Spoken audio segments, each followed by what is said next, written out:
I'm Alicia Brown, and we're here in Troy, New York at our farm, Edible Uprising Farm. We are 1 acre.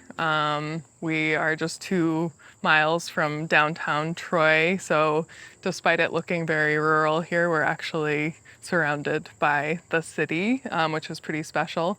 Here's our farm stand slash storage slash wash station building that we built last year.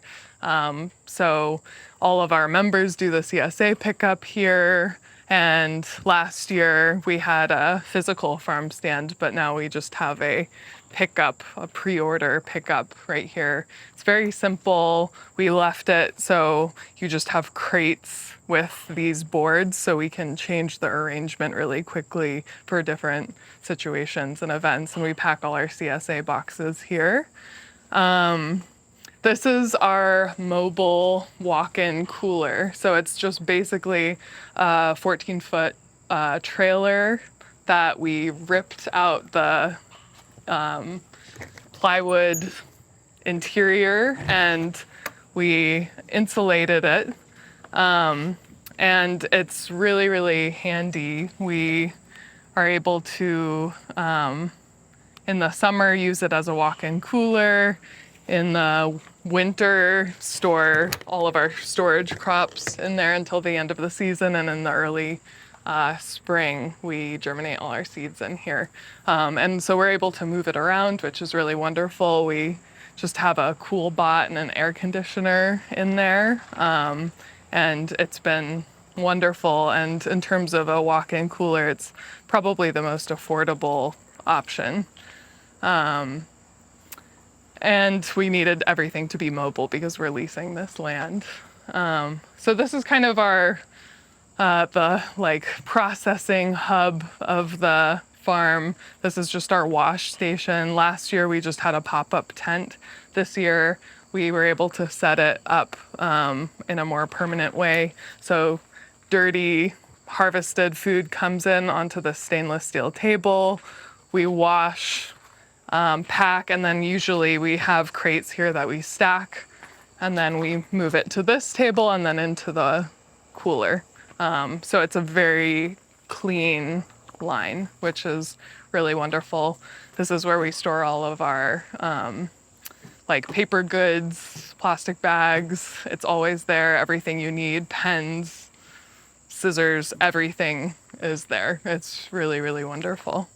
And so this area was a lot of trees. We had to clear a lot. But we really wanted a beautiful entrance to the farm. So we have this walkway in to the cut flower garden. So the farm is broken up into 13 equally sized blocks. And that includes the cut flower garden. And so the cut flower garden is not in the rotation. It's gonna stay permanent. Last year we had the flowers in the rotation and did not work well in terms of self-seeding. So this year we dedicated a space, and it's small, but it works really well for us. And we do have some perennial herbs over here. We have mint and thyme and oregano and chives and sage, which we offer to our members as they can get it anytime they want. So we will harvest it for them for free and put it in their boxes whenever they need it, because sometimes you just need time for a recipe and we want it to be there for them. So these are our 2 tunnels. This is the 100-foot Gothic Pro Farmer's Friend tunnel. It was the first thing we put up when we started the farm. It's really great because it's very, very quick to put up, very easy to take down, really great in the snow. We didn't have any problems with it carrying loads of snow over winter. We left the plastic on, but we did have to rake it off just because we were nervous about it. But this year we have tomatoes. We have several different varieties, and then all of our sweet peppers and basil are in here as well. And then this is normally our propagation house. This was just a hand-me-down tunnel from some friends. And so during the spring, all of our seedlings are in here. And then once the season really starts going, we threw a tarp over the top and we cure all of our onions, all of our garlic in here. And then once those are cured, which is now, we'll pull those out and we'll harvest all of our winter squash and cure them in here as well. It's also really great tool storage. It's not like, very organized or nice, but it's a great place to protect our tools from, the UV sunlight. So it works well for us. We also store our tomatoes in here because anywhere else on the farm is pretty hot. Over at the wash station, squirrels get into it. So it's really nice to have a place to weigh out tomatoes and store them between CSA pickups. So that's really wonderful. Yeah, these are some fall cut greens. These were our onions over here. And then we really try to arrange our blocks, not just in plant family, but also in duration that the plants are gonna be in the ground. So for instance, everything in this block is staying here all season, whereas a lot of our other beds will be turned over really quickly. So our celeriac, our parsnips, our Brussels sprouts, and our leeks are all in here for a long, long time. So we're able to just kind of keep this block as a unit, and we can rotate that in our rotation, which works out really, really nicely for us. We also planted alyssum throughout the farm this season to attract beneficial wasps, and we've seen some really, really great results from that. So the farm was really specifically designed to go with the contour of the land. It's slightly sloped upwards here, and it would have made a lot more sense with the irrigation to have all of the beds facing the other way. But because of the slope and our anticipation of big water events, which are inevitable to happen, we oriented the beds this way. And because we work in a permanent bed system, the paths work as gullies for the water, so we don't lose any topsoil. The worst that can happen is we lose some of our pathway mulch, which we mulch mostly with leaves. And so we've had a few big water events come through, and it's been a really great strategy to save our crops, save our soil. Actually, exactly 1 year ago today, we got, I think, close to 9 inches of rain in a day, and it worked. It was really great. Yeah, so we do all mulched pathways. Last year we just mostly had grass as the pathways. We had just set up the farm. We hadn't really thought that far, but just in terms of moving around the farm, it was really, really hard to get around when there was a ton of grass everywhere. You were constantly having to weed whack it or mow it. So we decided to put down cardboard and in some places landscaping fabric and mulch the entire thing from a local tree service that brought it all for free. And it's been so much quicker to move through the farm. So that initial upfront work that we did early in the season was completely worth it. So one thing that makes our farm a little different, especially for the scale, is that we do grow a lot of storage crops and longer season crops. We're not just growing greens and roots that turn over really quickly.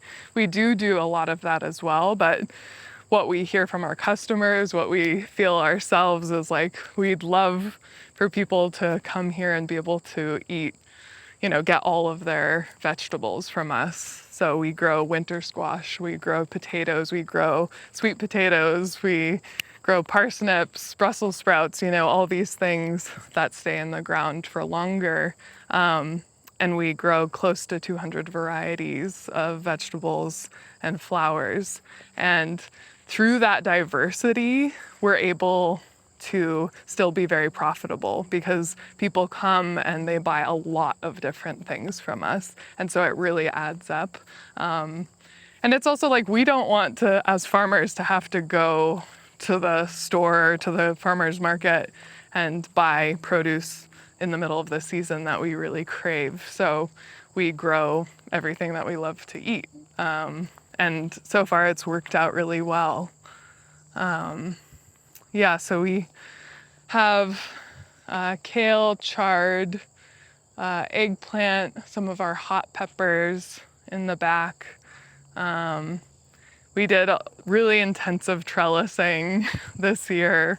Last year, our trellising, we just used wooden posts and a lot of them broke. And so we invested in T-posts this year. And it's made a huge, huge difference just in terms of like if a windstorm comes, it's a huge relief. So obviously we use a lot of row cover to keep insects out. And often between flipping beds over, you'll see buckwheat in the back there. We try to seed down as many cover crops in between plantings as possible. And what we'll do is we'll either crimp that down with our bed roller, or we'll just weed whack it and then tarp it, and just tarp it for a short period, and then you can plant in there again, or just keep it tarped for the rest of the season if you don't need that bed, and you can tarp it into the winter. So yeah, these are about to go to flower. It becomes really, really great fodder for the bees, which is another kind of added benefit to buckwheat. And buckwheat is so quick as a cover crop. We just love it so much. Next to peas and oats, it's like something we use a lot. So there are some strange kind of shapes to the farm. The field is a very distinctive shape, and so we had to kind of fit areas in, and there were trees all throughout here, so we kind of had to make these blocks a little different in shape. But we even grow watermelon, more winter squash, and again, it's because people come to our farm and ask for these things, and it's always really fun to grow as well. So this is kind of our outdoor kitchen here. This is where we spend a lot of our time. We grill most of our meals. It's, we just go out into the field and pick veggies and are able to just grill food right fresh off the field, and it's really wonderful to be able to look out over everything. And so this is where we're doing outdoor tomatoes over here. We learned a lot of lessons last year about our field tomatoes. The trellising was incredibly inadequate. Again, we were using 6-foot T-posts. And we found that immediately our tomatoes outgrew them and fell. And so this year we were determined to do two things: not have to ever spend any more time trellising than we put in at the beginning of the season. So we got 8-foot T-posts, and we do a Florida weave. And it's really quick to string as they grow. They don't outgrow. I mean, some of our cherry tomatoes have outgrown it, but generally it seems to be the right size. And we've also this year staggered all of our tomato plants every other bed. We had kind of thought about our farm. We do a lot of interplanting, and we thought, like, why can't we do interbedding? You know, so often in farms we think that we have to plant in clumps, but really it's fun to play with these ideas of, you know, kind of integrating different patterns into the planting. And so this way we just have a ton of room when harvesting. It also means that the shade plays where, like, for instance, if the cilantro had been out in the field, it likely would have bolted, but it's a little cooler on these beds, so the cilantro has held for a really, really long time and has remained really beautiful. It also means that bringing big crates down these aisles is really, really easy. And also just working here in the heat of the day when you're harvesting tomatoes, you're able to be in the shade. You're able to work more comfortably and longer in the middle of the day, whereas normally, you know, it could be pretty uncomfortable. So this is where our garlic was. So yeah, we just raked the straw to the side. It became a really great path mulch for us, and we've barely had to weed this at all. And because we plant really intensively, the shade from the plants really gets rid of a lot of the weeds, which is really wonderful. So far this block has been almost entirely maintenance free, which is always something that we're up for. Yeah, I think that might be kind of the end of the tour, the quick tour. So thank you so much for coming along with me, and I'm Alicia at Edible Uprising Farm.